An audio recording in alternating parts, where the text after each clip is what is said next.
اور یاد رکھنا، چونکہ پتہ نہیں درس قرآن میں یہ عنوان آئے گا کہ نہیں آئے گا، مجھے نہیں پتا، لیکن میں آپ سے کہتا ہوں اگر اللہ نے نوازا ہے اپنے رشتہ داروں میں کپڑے تقسیم کرو، اور کپڑے ایسے تقسیم کرنا، یہ نہیں ایسے کپڑے مت بانٹنا کہ جو ایک دھل میں جو ہے وہ تار تار ہو جائے.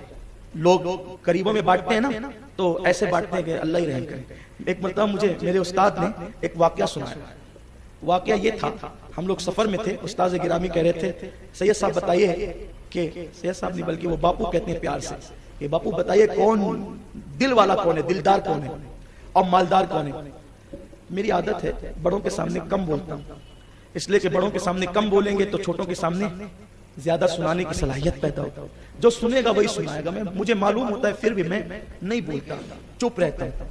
کوئی حدیث اگر کوئی استاد پیش بھی کرتے ہیں، کہتے وہ حدیث آپ نے پڑھی ہے، تو میں کبھی یہ نہیں کہتا ہاں پڑھی ہے، بلکہ کہتا ہوں آپ سنائیں، کیونکہ مجھے پتا ہے برکت والی زبان سے سنوں گا تو نیا فیضان ملے گا. کچھ لوگوں کی عادت ہوتی ہے نا، کوئی بات کرتے ہیں تو وہ بیچ میں بولتے ہیں کہ ہمیں بھی کچھ آتا ہے. یہ اچھی بات یہ بات اچھی نہیں، برکت سے محروم ہو جاتے ہیں انسان. اس لیے کہ ممکن ہے آپ نے کتاب سے پڑھا ہو تو آپ کے وہ سمجھ میں نہ آئے جو استاد سنائے، تو نیا نقطہ کوئی آپ کے سامنے پیش کرے. تو استاد نے فرمایا کہ مالدار اور دلدار کون ہے؟ میں نے کہا آپ ہی بتا دیں. تو حضرت نے مجھ سے فرمایا کہ ایک عورت تھی، وہ ایک سیٹھانی کے گھر میں کام کرتی تھی. اس سیٹھانی کو رمضان شریف میں اس مزدور عورت کو گفٹ دینے کا موقع آیا، اور اس غریب عورت کو بھی رمضان شریف میں سیٹھانی کو گفٹ دینے کا موقع، یعنی دونوں ایک دوسرے کو گفٹ دینا چاہتے تھے. تو سیٹھانی جب گئی دکان پہ تو کہتی ہے تیری دکان پہ جو سب سے ہلکا کپڑا ہونا وہ بتا، کیونکہ مجھے اپنی مزدور کو دینا یہ کپڑا. اور جب وہ مزدورن گئی نا دکان پہ تو کہا تیری دکان پہ جو سب سے قیمتی کپڑا ہے وہ بتا، کیونکہ مجھے سیٹھانی کو دینا ہے. تو حضرت نے فرمایا کہ اب بتائیے کہ کون دلدار اور مالدار ہے اور کون غریب ہے؟ ارے جس کے پاس قیمتی گفٹ ہے وہی تو مالدار بھی ہے، وہی تو دلدار بھی ہے. تو ذرا اللہ کی راہ میں ایسا دیا کرو کہ وہ چند مرتبہ پہن لے. لوگ مؤذن اور امام کو لا کے دیتے ہیں ایسے کپڑے کہ بیچارے سلانے میں بھی شرم آئے. کتنے کپڑے ہیں؟ بولے 14 ڈریس، ایک بھی نہیں سلائے گا امام. کپڑے ہی ایسے لاتے ہیں. کون سے کپڑے آ رہے ہیں؟ 30 روپے میٹر والا 40. کس کو پہنانا ہے؟ امام کو. بتا میں تجھے کس منہ سے یاد کروں؟ میرے الفاظ سخت ہو تو مجھے معاف کر دیا کریں، لیکن بات تو ذرا دیکھیں. اب عید کی نماز پڑھ کے تو 200 روپے میٹر کا کپڑا پہن کے آئے گا عید کی نماز پڑھنے، اور جس کے پیچھے پڑھنے آئے گا تو اس کو 30 روپے میٹر کا پہنا رہا ہے. تجھے شرم نہیں آئی؟ جو تیرا امام بن کے کھڑا ہے وہ 30 روپے میٹر کا پہنے اور تو 200-300 روپے میٹر کا پہنے. سوچ تو صحیح. حضور علیہ السلام نے فرمایا تمہارا ایمان اس وقت تک مکمل نہیں ہوگا جب تک کہ جو چیز تم اپنے لیے پسند کرو وہی چیز اپنے مومن بھائی کے لیے پسند نہ کرو. اور اگر امام نے قیمتی، اچھا امام اگر وہ 14 وائٹ ڈریس جو ملے تھے نا مارکین کے، ٹیری کاٹ کے، XYZ کے، اگر وہ نہیں پہنے تو امام سب کے سامنے جو امام صاحب سب جا رہے ہو ایک ساتھ، امام صاحب وہ آپ نے کپڑے سلائے نہیں ہو جو میں دیا تھا؟ لا حول ولا قوت الا باللہ. یہ حال قوم کا. 14 مت دو، 4 ہی دو، لیکن ایسے دو کہ تمہارا امام کہیں پہن کے جائے تو لگے کہ قوم کا امام آیا ہے. سوچ بدلو، سوچ تبدیل کرو. یہ حال ہے میری قوم کا. اگر یہ قوم مانگنے کے وقت کی قدر کرتی تو اس قوم کو کبھی دوسروں کے آگے ہاتھ پھیلانے کا وقت نہیں آتا. اس قوم نے مانگنے کی کبھی خدا سے نہیں مانگا، بندوں سے مانگتے رہے. اسی لیے تو در در کے بھکاری اتنا مانگنے پر آئے، اتنا مانگنے پر آئے، اتنے بھیک منگے ہو گئی، اتنی بھیک منگی ہو گئی یہ قوم کہ اب تو یہ قوم ووٹ کے بدلے بھی پیسہ مانگتی ہے. کیا داڑھی والے، کیا حاجی، کیا نمازی، سب ننگے ہوئے اس الیکشن کے اندر، سب ننگے ہوئے. اور ان لوگوں کی عبادت کوئی قبول ہوگی جو حرام کے لقمے پہ افطار کریں گے؟ تہوار آ رہا ہے جی رمضان شریف کا، اس سے بھی لے لو، اس سے بھی لے لو، اس سے بھی لے لو، سب سے لے لو. بچوں کے کپڑے بنا دیں گے، خود کی درست کر لیں گے. لعنت ہے ایسی سوچ پر. سٹے اور جوے اور سود کی کمائی کا پیسہ جب تمہارے درمیان تقسیم ہوگا اور ان کپڑوں کو پہن کر عید کا دگانا پڑو گے تو کیا وہ دگانا منہ پہ نہیں مار دیا جائے گا؟ اس پیسوں سے رمضان شریف کی سحری کرو گے تو وہ روزہ منہ پہ نہیں مار دیا جائے گا؟ اس پیسوں سے افطار کرو گے تو وہ افطار منہ پہ نہیں مار دی جائے گی؟ سرکار غوث الاعظم دستگیر نے رمضان المبارک کی شروعات میں قوم سے کہا تھا اے میری قوم تم رمضان شریف میں حلال پانی اور کھانے سے تو احتیاط کرتے ہو مگر جب تم افطار کے لیے بیٹھتے ہو تو تم لوگوں کے خون سے روزہ کھولتے ہو. لوگوں کے خون سے روزہ مت کھولنا ورنہ وہ روزہ قبول نہیں ہوگا. تو لوگوں نے کہا تھا ہم تو پھل فروٹ سے کھجوروں سے پانی سے روزہ کھولتے ہیں, ہم نے کب جو ہے خون سے روزہ کھولنا ہے. تو فرمایا جو لوگوں کا مال دھوکہ دہی کے ساتھ لیتے ہو وہ خون نہیں تو اور کیا ہے.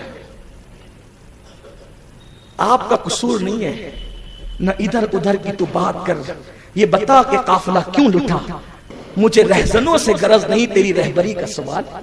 جب مولوی ملے خود دینے لینے پر آ جائے تو قوم کب بچنے والی. دین کیا ہے؟ صرف تسبیح گھمانے کا نام دین ہے؟ مذہب و مسلک صرف تسبیح گھمانے کا نام ہے؟ نہیں. اللہ کے رسول صلی اللہ علیہ وآلہ وسلم نے فرمایا جو لین دین میں درست نہیں وہ کسی معاملے میں درست نہیں. اور اتنا سستی بک گئی میری قوم, 500 روپے میں تو اب مرغی بھی 2 کلو کی نہیں ملتی. وہ آبریٹ کی بات نہیں کر رہا ہوں, جس کو کھا کر آپ بیمار پڑ جائیں وہ دیسی مرغی 500 کی بھی 2 کلو کی نہیں ملتی. تم 500 پہ بک گئے, لوگوں نے تمہیں خرید لیا. خدا نے تو تمہاری قیمت بہت بڑی بتائی تھی. ان اللہ اشتری من المؤمنین انفسهم واموالهم بان لهم الجنہ. اللہ نے تمہاری جان اور تمہارے مال کو جنت کے بدلے خریدا. تیری قیمت جنت ہے, 500 روپے نہیں ہے. اور آج جیت کا جشن ایسے منا رہے ہیں جیسے کوئی ان کی عید آ گئی. پٹاخے پوری گلے کوچوں میں پھوڑے جائیں. نہ بیماروں کا خیال ہے, نہ پڑھنے لکھنے والوں کا, نہ عبادت کرنے والوں کا, نہ سونے والوں کا خیال ہے. جو مذہب قرآن کی تلاوت کے لیے کہتا ہے کہ سونے والے کے سرہانے زور سے قرآن مت پڑھو اس کی نیند میں کہیں خلل نہ جائے, اس مذہب کے ماننے والے پٹاخے اتنی زور سے پھوڑ رہے ہیں کہ نیند میں لوگوں, نیند تو اپنی جگہ بیمار. اور سوچو تو صحیح, وہ قوم اپنی دولت کو انگار لگا رہی جس قوم کی بیٹیاں سگنلوں پہ بھیک مانگ رہی. وہ قوم پٹاخے پھوڑ رہی ہے ہزاروں روپے کے خرید کر. ایسے بھی غریب ہوں گے تمہارے شہر میں کہ رمضان شریف کا چاند دیکھ کر جن کو عید کی فکر ہوگی, اور ماں اپنے بچوں کو یوں بہلا بہلا کر کے پھسلا پھسلا کر کے وقت نکال رہی ہوگی کہ بیٹا تیرے بابا کی, تیرے باپ کی اٹھان آئے گی تب ہم جا کر بازار سے کپڑے خرید کر کے لائیں. اس قوم میں رہتے ہو, امت کا درد نہیں, فکر امت نہیں, اور تم پٹاخے پھوڑ کے اپنی دولت کو آگ لگا رہے ہو. کون کر رہا ہے یہ؟ نام نہاد مسلمان, نام نہاد دیندار. سنو, سن لو, غور سے سن لو. جو ہار گئے ان کا تو آج ہی سے قلعہ کما ہو گیا, اور جو جیت گئے 5 سال کے بعد انہیں پھر زوال آنا ہے. اور سنو, اپنی فکر بناؤ, کوئی ایسے اقتدار پہ ایمان کا سودا نہ کرنا جو 5 سال کے بعد چھین لیا جائے. ہم تو اس اقتدار کے قائل ہیں کہ قبر میں جانے کے بعد بھی جو اقتدار چھینا نہ جائے اس کی طرف کوشش کرو, اور اس اقتدار کو ولایت کہتے ہیں. 800 سال ہو گئے غریب نواز قبر میں جا کے آج بھی ہند پہ حکومت کر رہے ہیں. کیا تمہاری حکومت اور کیا تمہارا الیکشن. لعنت کرو ایسی چیزوں پہ, لعنت بھیجو ایسی چیزوں پہ. لیکن یہ بات قوم کو کون سا, امین القادری تو آنکھ کا کاٹا ہو گیا نا آنکھ بولتے بولتے. غالباً اقبال نے یہ بات کہی تھی. کہتے ہیں اپنے بھی خفا مجھ سے ہیں, بیگانے بھی ہیں ناخوش, میں زیر حلا حل کو کبھی کہہ نہ سکا کنت. یہ آج حالت ہے. ملاؤں کا ایمان بکا, مولویوں کی پگڑیاں بکی, داڑیوں کی آبرو بکی. یہ آپ کا الیکشن تھا, اور وہ بھی صرف 5 سال کے اقتدار کے لیے. انا للہ و انا. پھر وہ قوم تباہ نہیں ہوگی تو کیا ہوگا؟ مسلمانوں اپنی قوم کی فکر کرو, اپنے آپ کی فکر کرو. اور یاد رکھنا, میں نے دیکھا میرے محلے میں جھگڑا ہو رہا ہے, ادھر محلے میں جھگڑا, ادھر. آپ سے پوچھتا ہوں, یہ لیڈر جو بڑے لیڈر ہیں سب بیوقوف بناتے ہیں. یہ کبھی نہیں لڑتے, یہ تمہیں لڑاتے ہیں. یہ بیٹھ کر پارٹیاں کرتے ہیں, تمہیں لڑا. تم نادان ہو, لڑتے ہو. آپس میں لڑو گے کہاں جاؤ گے؟ آپس میں لڑنے کا وقت. مومن تو ایک جان کی طرح ہے, مومن تو ایک جسم کی طرح ہے. کہیں بھی تکلیف ہو یاد رکھنا ان کے کہنے پہ نہیں لڑنا, ان کے آواز پہ نہیں لڑنا. ٹھیک ہے, ہماری قوم کے عالم نے کہا تھا سیاست بیت الخلاء کی طرح ہے, اتنا استعمال کرو جتنا ہے, بس اتنا, اس سے زیادہ اور کیا ہے.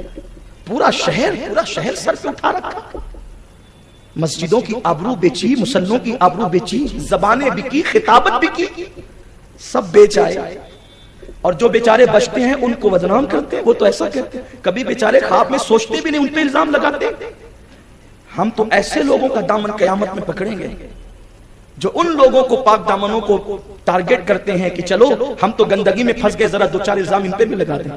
قدرت سب کو دیکھ رہی ہے، ذرا منہ کھولنے سے پہلے سوچا کرو، ہر مرتبہ منہ کھول کر جھوٹ مت بولا کرو، اپنی اوقات میں رہا کرو، اللہ کی بارگاہ میں جواب دینا۔ تو عرض یہ کرنے چلا تھا، بات دور نہ نکلے، پھینک دو اس بے غیرتی کو۔ اسلام نے تمہاری قیمت بہت مضبوط لگائی۔ آپ جانتے ہیں کیسروں کسرا کے تاجدار جس قوم کو خرید نہ سکے، وہ محلے کے معمولی سے کارپوریٹر تمہیں خرید لیتے۔ سوچو تو صحیح، ان تک یہ پیغام پہنچاؤ، میری قوم تک یہ پیغام پہنچاؤ۔